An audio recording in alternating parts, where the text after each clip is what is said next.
What did you say Clay said? Clay said, I guess he just got his feelings hurt. That's all I needed. That's all I needed for him to do that. And it became personal with me. Listen, people been booing me and down me since I started training. I love it. The more you boo me, the stronger I get, baby. I'm used to this. Y'all can't stop me. Keep it up, baby. Keep it up. Y'all can't stop me. But I'm the best ever. I'm the most brutal and vicious and most ruthless champion there's ever been. There's no one can stop me. Lynx is a conqueror. No, I'm Alexander. He's no Alexander. I'm the best ever. There's never been anybody as ruthless. I'm Sonny Liston. I'm Jack Dempsey. There's no one like me. I'm from their claw. There's no one that can match me. My style is impetuous. My defense is impregnable. And I'm just ferocious. I want your heart. I want to eat his children. Praise be to Allah. Hi, Mom. What do you think? Look at my shoes. Aren't they great? My God. You look like a gangster. Is that hard times create hard men. Hard men create soft times. Soft times create soft men. Soft men create hard times. We are now around soft men and hard times. A moment of pain is worth a lifetime of glory. Remember that. When things are going bad, there's going to be some good that's going to come from it. Didn't get the new high-speed gear we wanted? Good. Didn't get promoted? Good. More time to get better. Oh, mission got canceled? Good. We can focus on another one. Didn't get funded. Didn't get the job you wanted. Got injured. Sprained my ankle. Got tapped out? Good. Got beat? Good. You learned. The fucking fans can't fight for you. We're not talking about being at the top 1 year, 2 years, 3 years, 4 years, 21 years.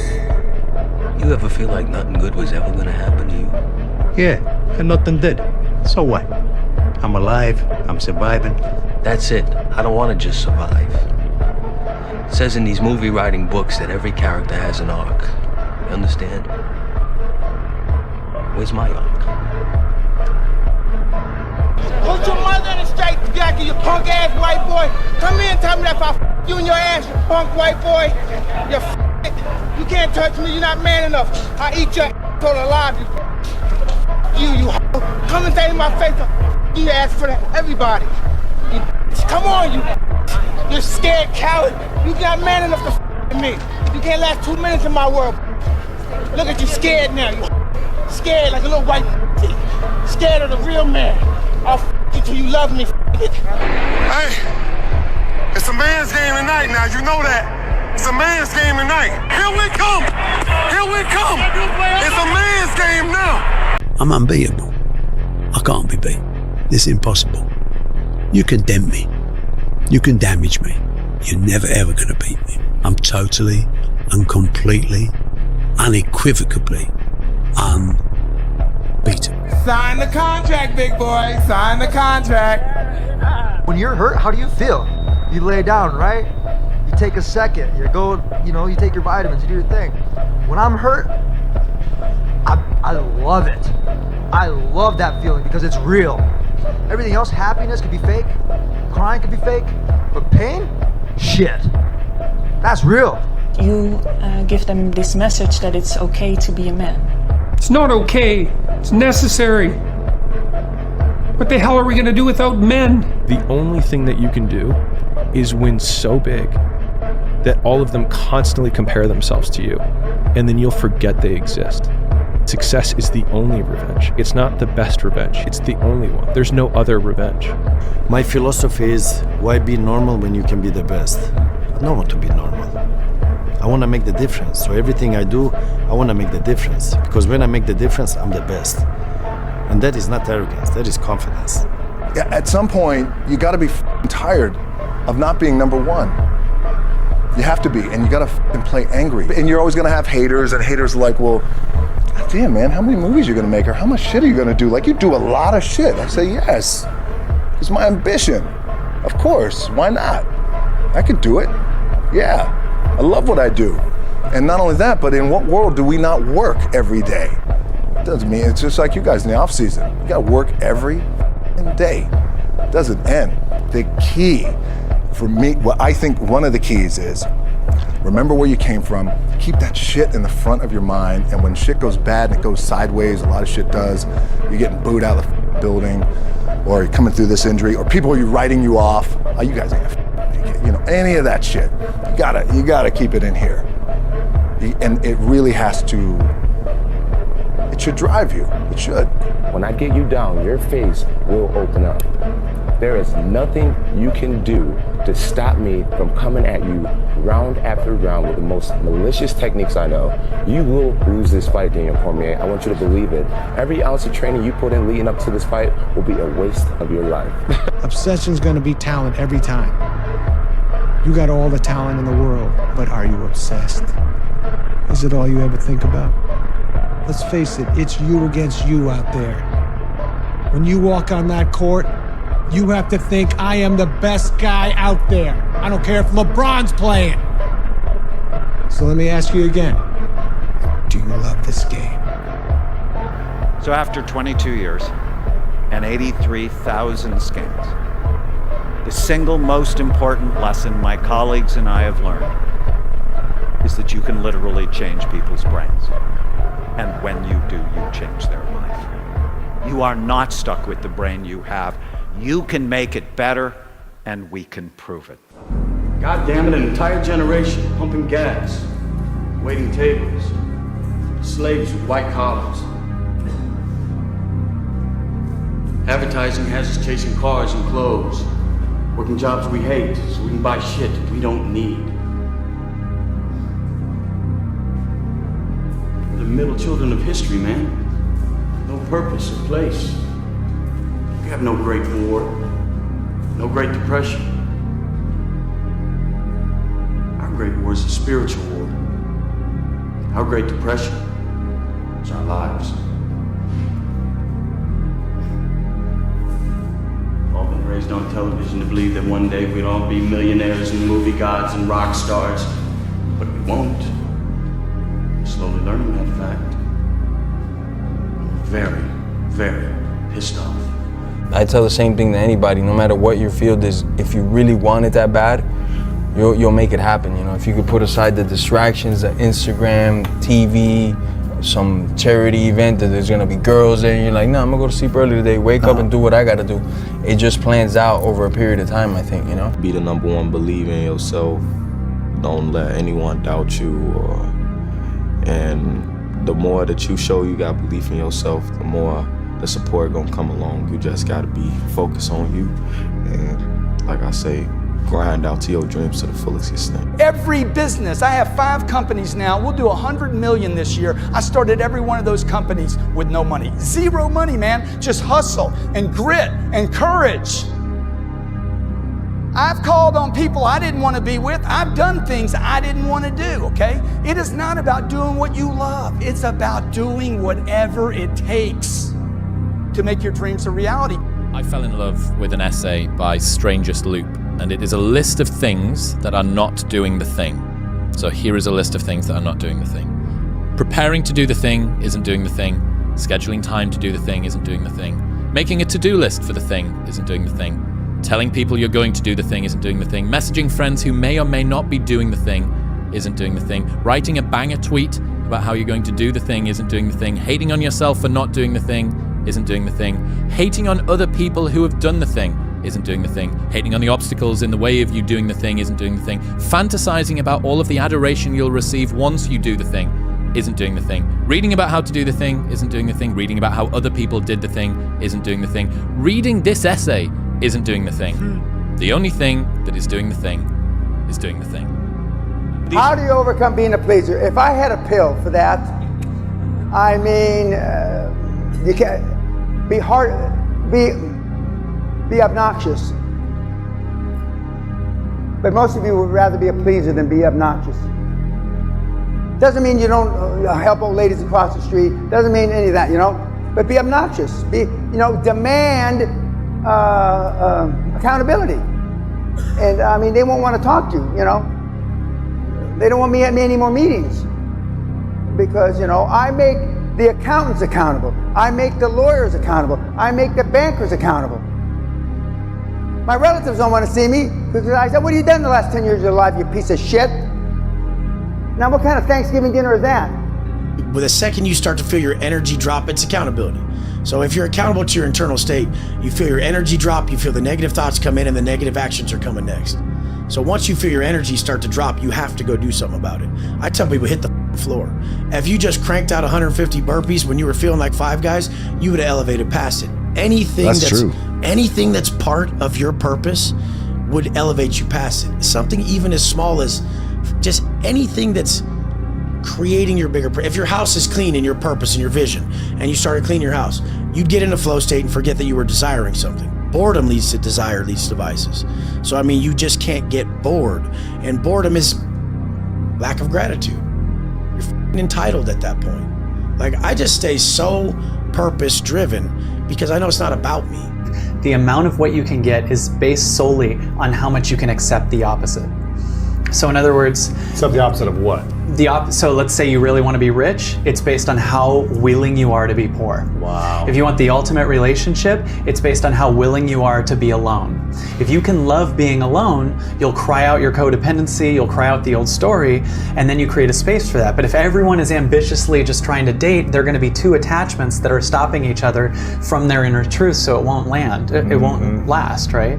So, and it goes all the way to, you want the best life? Totally accept death. Wow. To have the greatest life in the world, be completely and fully accepting of death. And the more you go, I'm fine with death, the more you feel free, right? It's weird because what we have now is a world of people who are really trying to put a million locks on the doors and protect themselves from a life they're not living. Some days are better than others. Some days I have lots of self-love. Some days I have less. Some days I have lots of self-confidence. Some days I have less. But I had to radically just accept that every day can be different, and that's okay. It doesn't mean we're not moving forward. If you know, in therapy, they say sometimes when you take 3 steps forward, you might also take 1 step back. What's important is to try to keep tabs on making sure that if you take 2 steps forward, you don't also do something that takes you 10 steps backwards at the same time. One of your quotes is, when you're winning, you're not as good as you think you are. When you're losing, you're not as bad as you think you are. What's that mean to you? When you're winning, everybody's telling you how amazing you are. You're the best. You're amazing. You know, you're just better than that guy, and you're better than this guy. And it always takes me back to that quote of Marcus Aurelius, who had a slave that would sit behind him and always whisper to him, hey, you're just a man. You're just a man. You're just a man. That's right, 40 laws of power. Stay focused. Don't listen to nobody. Don't listen to nobody, homie. What's on your mind, just do it. It's what's destined for you, you gonna get it. The game you're playing is not success. The game you're playing is not money. The only thing that matters in life is what you think about yourself when you're by yourself and have nothing but your own thoughts. If in that moment you feel good about who you are, who you're becoming, what you're capable of, and what you're willing to do to make a better future for yourself, those you care about, and other people around you, you will love your life. You know why they don't like me? Because I win. And sometimes I'm like, damn, well, we want to see him lose once, or we want to see something happen, because all he do is win. This is what God wanted. Yeah. Mayweather fought Pacquiao when he was over the hill. Well, I'm older than Pacquiao. And then they say, oh, he fought De La Hoya when De La Hoya was over the hill. We both was in our 30s at the same time. You know, then they say, oh, he didn't fight Canelo at the right time. Well, I was almost 40. Canelo is the same age that Devin Haney is at right now. These are the things that, you know, that these media and these people write about. When y'all write, y'all really got to know the sport. And I'll say this on record. Nobody knows more about boxing than Floyd Mayweather. You know, I had to convince myself that I'm gonna make it. you know, regardless of how people felt at that time. And what it does is it makes you feel like, or it made me feel like, there's going to be points that people are going to mistake my confidence for arrogance, because they don't understand the process I went through and how much I had to believe in myself in order to make these things happen. I feel like you can will yourself into a good space. Things that are meant to happen will. And if you believe in yourself enough, you can help yourself learn. You can inspire, you know, yourself in different ways where you can actually discipline yourself, you know, to the point that you can become good enough. But the young men really need to hear this more, I think, is that you should be a monster. You know, because everyone says, well, you should be harmless, virtuous. You shouldn't do anyone any harm. You should sheath your competitive instinct. You shouldn't try to win. You know, you don't want to be too aggressive. You don't want to be too assertive. You want to take a back seat and all of that. It's like, no, wrong. You should be a monster, an absolute monster, and then you should learn how to control it. Do you know the expression, it's better to be a warrior in a garden than a gardener in a war? Right, exactly. That's exactly it. Yeah. And that's exactly right. And so when I tell young men that, they think, well, lots of them are competitive. They're low in agreeableness, you know, because that's part of being competitive temperamentally. It's like, is there something wrong with being competitive? There's nothing wrong with it. There's something wrong with cheating. There's something wrong with being a tyrant. There's something wrong with winning unfairly. All of those things are bad. But you don't want people to win? What's the difference between trying to win and striving? You want to eradicate striving? Never wait on the right time, because the right time ain't ever coming. All that, when we get my ducks lined up in the row, no you won't. No you won't. Because as you have aspirations, you got to understand that the devil understands your aspirations too. The devil's job is to rob you of your destiny. So there will always be an obstacle. So if you're waiting on the right time, you'll never make the move. You have to go. Nothing's ever gonna be given to you. Everything's gonna be earned. If you don't go out there and put in the work, you don't go out and put in the effort, one, you're not gonna get the results. But two, and more importantly, you don't deserve it. You didn't earn it. How many cars did your father have when you were 5? Yeah, small cars, yeah, I mean, okay. Toys, but did he have an actual car? Nah, no. He didn't even have a car. What are your superpowers again? I'm rich. I was 21 years of age. This is not long ago, 21 years of age. Yesterday was my birthday. And me and Andrew, what did we eat on my birthday? KFC. Why did we eat KFC? Because when I was 21, me and Andrew used to have no food. I used to drive my broken Volkswagen Golf to the KFC restaurant in Dunstable, United Kingdom. And I used to sit in my car. And you couldn't ever eat anyone's leftover food if they ever had their mouth on it. But at KFC, they used to buy buckets. And I would sit and wait for people to sit outside, eat their meal, and leave the bucket on the table. And I used to go and take that bucket, 3 or 4 pieces of chicken. And I used to collect 20, 30, 40 pieces of chicken that were perfectly fine left in the buckets. And I used to go home and I used to freeze that chicken. And me and Andrew would break it up, put it in our rice, and that was our meal. That's what sustained us for that hard year. That year we had when I was 21 and you were 22. That's how broke we were. I used to scavenge chicken from KFC because I thought, fuck it, I'm not dying and I'm not losing my kickboxing fights because I don't have enough protein. What am I going to do to make it through the day? That's how broke I was. And that's a sad story if you never make it out. To me, that's a happy story. That's a story of triumph. Now it's like, hey, Andrew, it's my birthday. What we doing? KFC? And it's a big joke. We sit there eating our KFC laughing about how we used to scavenge KFC chicken. You didn't learn your limitations. I have no limitations. You got to believe first. If you don't believe first, then you ain't gonna never get to where you're trying to get to. I believe. I knew from the beginning I was the best in boxing, from day one. I dreamed it, I wrote it down, I believed it. I surrounded myself with people that got it right here. You got 24 hours in a day. 8 hours you sleep, right? And most people work a 9 to 5. So 8 hours you working. 16 hours. Okay, so we had 16 hours. We got breakfast, lunch, and dinner. So we had 19? It take you an hour to get ready. So we had 20 hours. So you guys cannot spend 4 hours going talking about, oh, they lying, oh, I like this photo. Oh, they faking, sending photos to other people. Y'all got to get focused. I'm where I'm at because I'm focused. Tunnel vision, I'm focused on what I got to do. But the one thing that I can always say that I was very lucky is I always knew what I wanted to do.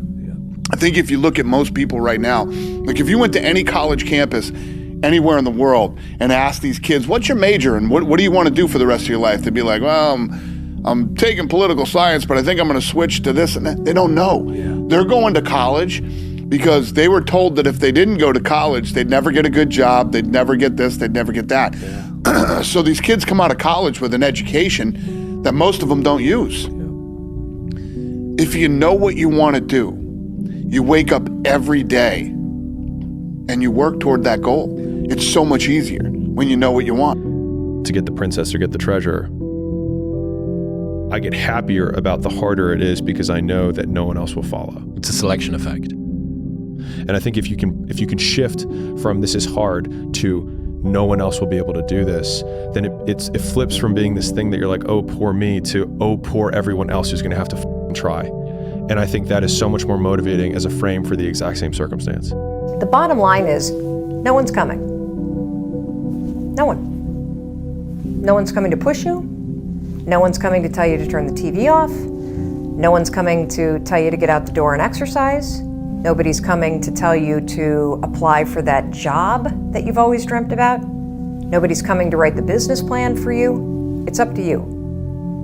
And because you're only ever going to do the things that you feel like doing right now or that feel good right now, unless you understand that you've got to parent yourself, you got to push yourself, you're not going to make your dreams come true. You're just not. We're not wired that way. You weren't born that way. You weren't that way when you were growing up, and you're certainly not that way as an adult.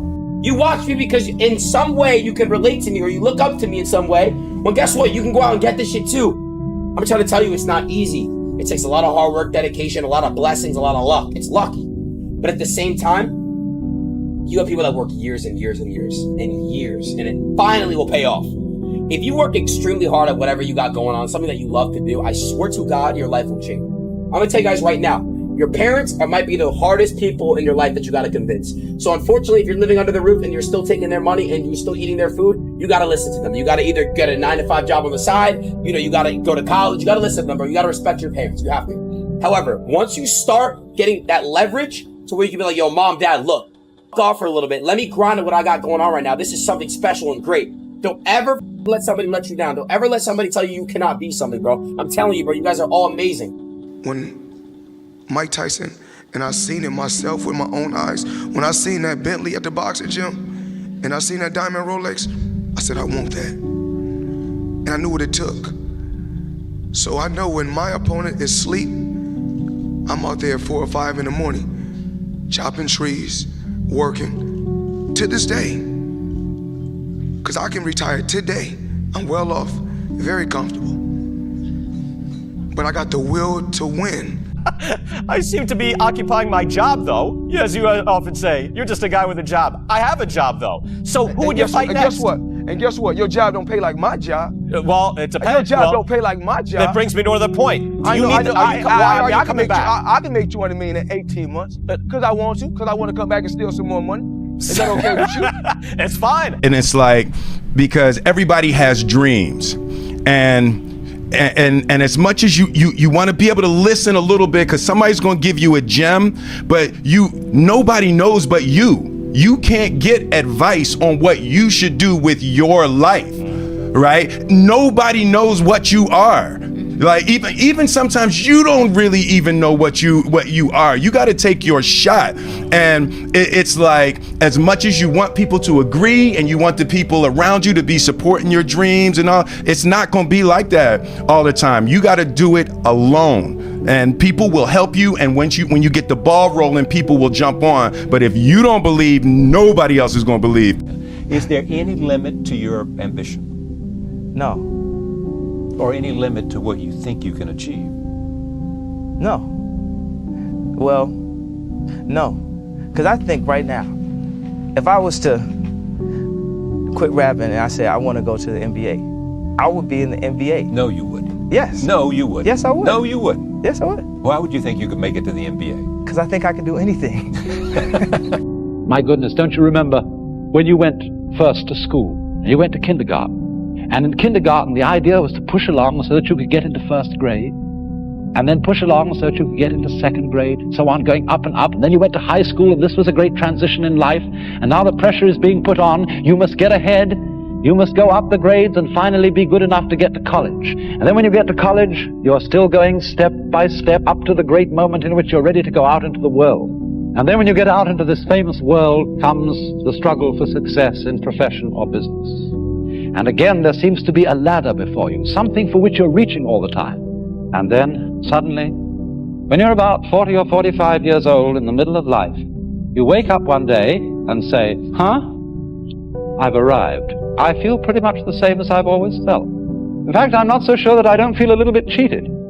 You can't live at all unless you can live fully now. Life is not easy. It is not. Don't try to make it that way. Life's not fair. It never was. It isn't now, and it won't ever be. Do not fall into the trap, the entitlement trap, of feeling like you're a victim. You are not. Get over it and get on with it. And yes, most things are more rewarding when you break a sweat to get them. Nobody's better than you, and nobody's smarter than you. If anybody else is at the top of their field, it means that you can be at the top of your field. Just go to them and find out how they got there, because they started at the bottom. Now, it may take longer for some people and less for others, but everybody who puts one foot in front of the other and keeps moving eventually gets there. And that's where all the rewards are. And not only that, that's where all the joy in life is. When you're really good at what you do, you feel wonderful about yourself. You're respected and esteemed by everybody around you. You can write your own ticket. You can open any door when you're good at what you do. Because you get up in the morning and you know you're good. And that is more important than the rewards that go with it. Other people try to place limits on what is possible for you. When you are a unicorn doing something different, other people try to place limits on what's possible for you and what you can accomplish because of their mindset and what they think they can accomplish as a human being. But for me, I can accomplish anything I set my mind to, and I know that I could get after Canelo. I know I could go rounds with him. And the guy he fought the other time, Turkish Warrior, quit after 3 rounds. He didn't throw one punch. I'm bigger than Canelo. I'm faster than Canelo. I'm more athletic than Canelo. Can I box better? Probably not, but give me 3 years and that's gonna be a big fight. The 2 biggest names in boxing going after each other. Why not? Bad mistakes that I've made, they've taught me. You know, you learn. Like, that's why failure is so important. Like, failing and f***ing up and making mistakes, it's very important. Didn't do or wish you did better. Like, especially failing at something where you half-assed it and you just feel like a loser. Like, that just teaches you. It teaches you to get your shit together. Well, you have such a good ability to learn from those things. Some people, I think, kind of it's just like it gets repetitive for some people. That's dangerous. Yeah, it's dangerous to dwell on past mistakes because people sort of define themselves by the worst moments that they've ever had. And if that's the case, like, some people are stuck in high school. You know, they're stuck in failures that they had, like when they were first getting jobs, and they always think that they're a loser, and they don't like the feeling of failure, so they keep low expectations so that they never have to feel that. You got to get through it. You got to get through bad feelings. You got to get through failure. It's very important, and you get through it by just picking yourself back up and moving forward and going. But it's hard for a lot of people because that sting. They never get over it, the feeling of failure. You will fail at some point in your life. Accept it. You will lose. You will embarrass yourself. You will suck at something. To get something you never had, you have to do something you never did. If you don't fail, you're not even trying. Fail big. That's right. Fail big. You only live once. So do what you feel passionate about. Take chances. Don't be afraid to fail. There's an old IQ test, was 9 dots. And you had to draw 5 lines with a pencil within these 9 dots without lifting the pencil. The only way to do it was to go outside the box.